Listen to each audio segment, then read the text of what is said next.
I'm Dylan Hughes, Formula Drift Pro driver, and me and my dad have had a dream for over a decade of going 200 miles an hour on the Bonneville Salt Flats on a motorcycle. Follow along, this is Permatex Flat Out 200.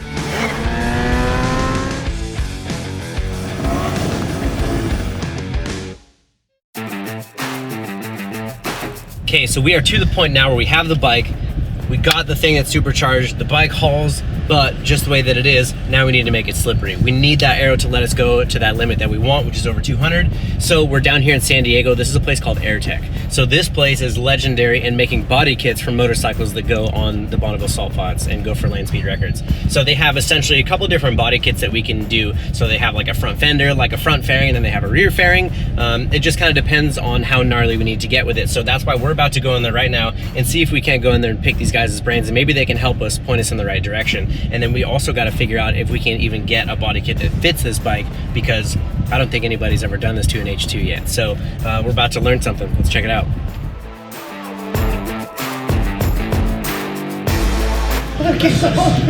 This is like the B style of fairing there. Okay. So that's turbo version, and that's a muscle bike version there with the air intake ducts and stuff on it. Oh, so naturally aspirated.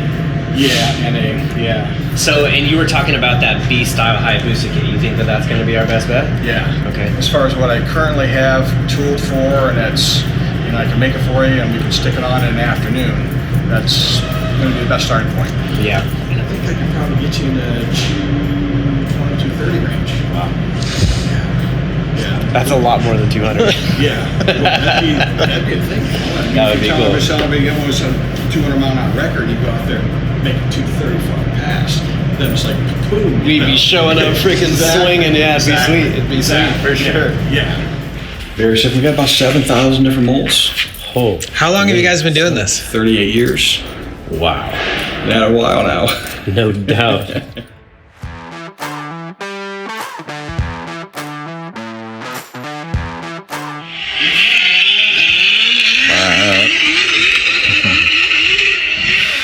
This is just in front of the shop. Banging off the rev limiter. Oh, that's all we do. So this is the engine. It's a 3-liter inline 6-cylinder made by Toyota. So it's a 2JZ. Okay. In that BMW? In that BMW. So you could go any car, any engine. Okay. So that's what's kind of cool about it. Yeah, so this one did 30 pounds of boost, 8,600 RPM. It did 950 to the wheels before nitrous. It's pretty terrifying. Oh, it's terrifying. It's pretty terrifying. I love it. Drifting, it's like only turning, right? You don't drift straight. You're in a car, you have a cage to protect you. You're on asphalt, somewhat stable surface, which is good. And then slippery salt, it's salt, which is weird. Straight line, I don't know. And it's really fast, like literally double the speed of our initiation in Atlanta. We usually do like 100, 102, 105, something like that in Atlanta on the initiation. We're gonna do 200. I don't know what I got myself into, I really don't.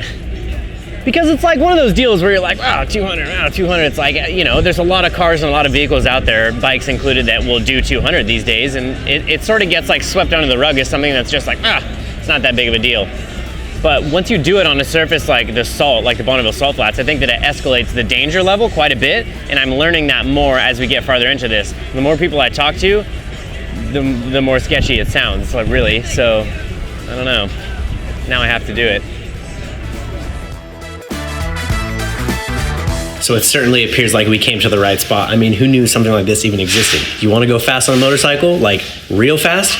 This is it. There's an entire building dedicated for it. He says that he has over 7,000 molds, individual molds, so you can build whatever you want. Any bike, any track for anything, anywhere, anytime. Pretty unbelievable. That's what I'm stoked on, is we get to come and see places like this. I didn't even know that this was a thing, and look at this. This is their entire life. I mean, we got guys laying molds over here. We got carbon fiber fenders. We got laying glass. I mean, this place is unbelievable. I didn't even know this existed. So we came to the right spot, no doubt.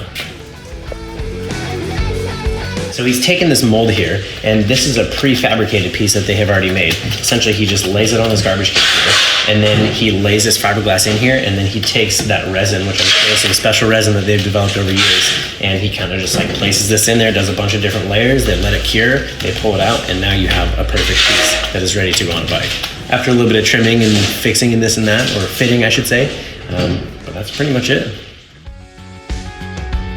You're right, yeah. Yeah, been there now. Now I'm working on trying to get the 4 Club. So my new 400 mile an hour club. Yeah. Oh my car. God. I'm just looking at this 215 right here with your name above it. I'm like, that's us right there. Can't wait. Can't wait.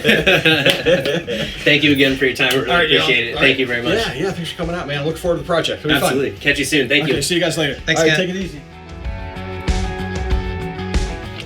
easy. Body kit ordered. Man, that feels good. So sick. I can't believe this is right here. We just drove here from the shop. It was like, what, an hour, 45 minutes? Like, I didn't even know this existed. This is crazy. insane.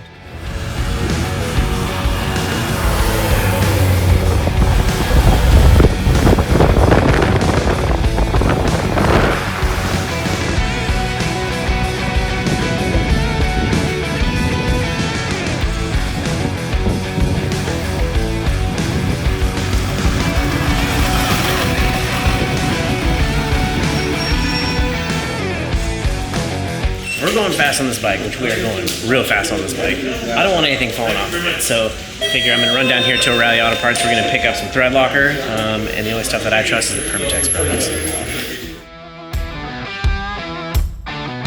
Okay, so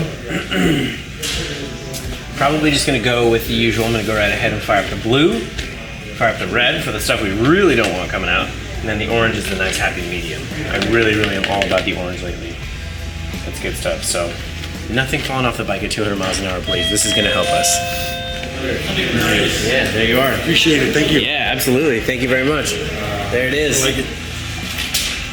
Awesome. Thank you, my friend. I appreciate it. Yeah. This project is so insane, and we are learning a ton along the way. A little bit out of our wheelhouse, but luckily we've had some really cool people helping us out along the way.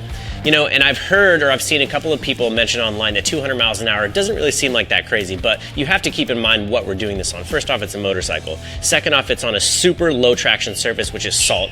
Third, it's at 4,000 feet. And fourth, it's actually a flying mile. So it's not just accelerate up to 200 miles an hour, you hit it and you slow down. This is an average speed over 1 mile. So it's gonna be 200 miles an hour on the throttle stop, on salt, which is a slippery surface, and we expect to get wheel speed at north of 180 miles an hour, and we're going to be holding it for about 14 to 17 seconds wide open. So this is going to be a little bit crazy. So we went down there, told him about our project. He seemed to be pretty into it, which was cool. He said that he was going to make the body kit for us and that we would come back in a couple weeks and come and pick the body kit up. And he said, we'll just bring the bike with you when you come back. And we were like, okay, sure. Maybe we'll like hold it up there, mock it up. We'll see what happens.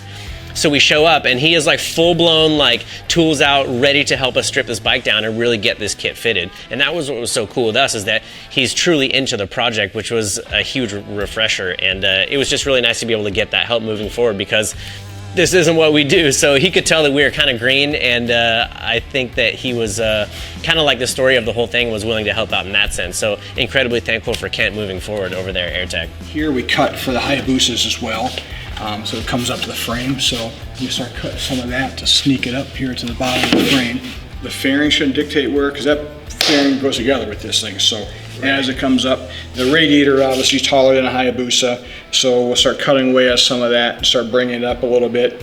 How far the fairing goes forward and back positions how much room, because inside the fairing is small and it radiuses out. So the farther forward we get the fairing, then we got more room for handlebars and width and stuff in there. The air intake would limit that, frame width would limit that, so I think we're okay if we can get your hands right about in here. What we want to try to do when we drop this thing down is we want to try to get this top chain as horizontal as possible. Realistically, we want the top chain horizontal and a 7-degree angle on the rear swing arm.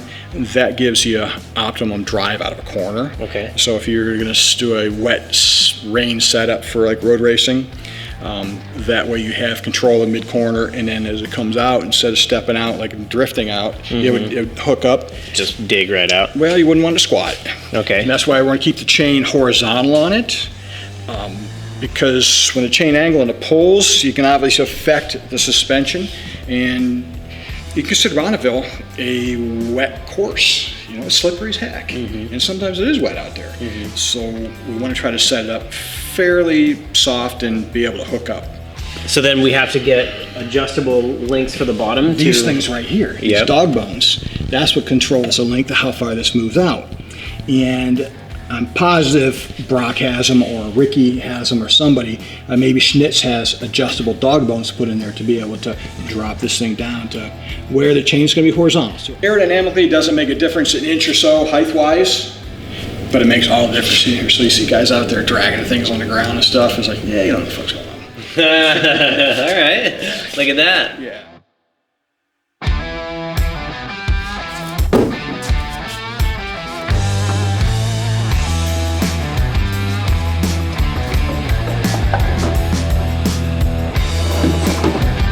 I don't know if your side's at all close, but that is like, see that right there? Let me see. You got it right in there. This one right here. If this bike doesn't say slippery, I don't know what does. No idea it was this easy. Just put some packing tape over it. And Call it a day and ready to go 200. I'm not gonna show anybody my secret, sorry. Yeah. So it's like invisible at 200. Nobody's gonna see that.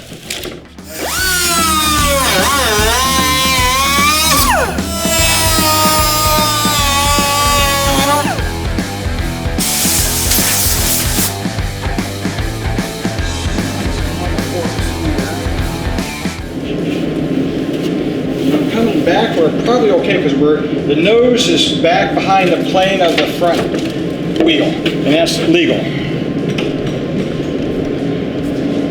So the nose can't come out any farther than the plane of the front rim. Oh, okay.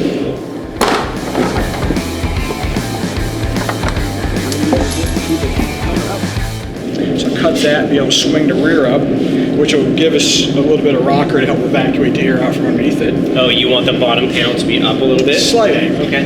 Yeah. Wow, I mean, I don't know about this one. We might be able to, I'm just trying to figure out how to mount this thing, and like that is like dead on the other side. Is it? So Yeah. it's actually really close, yeah. So at this point in time, I feel slightly ahead on this project, which is a massive refresher. So we're definitely not done by any means. I have a bunch more fiberglass trimming to do just to get the thing so it keys together really nice. I gotta build some brackets, so I gotta turn down some aluminum spacers, figure out how I'm gonna bolt this whole fiberglass body kit onto this motorcycle that it's not gonna fly off when we go 200 miles an hour. So after we get that body kit fit up, we gotta get this thing with some special tires on it. We're gonna lower it a little bit. We gotta put a special windscreen on it. A couple different things we gotta do. So there's definitely gonna be a build aspect to it, but feeling pretty good right now with Kent's help. We got the bike torn apart, as you can see right here behind me. That whole clamshell is going to fit over the front. We got a big piece on the back, a piece underneath. It's actually pretty gnarly what he's got going into it. But after that, we're going to tune the engine, and then it's go fast time. We're going to go on that slippery surface and go 200 on a bike that looks just like that.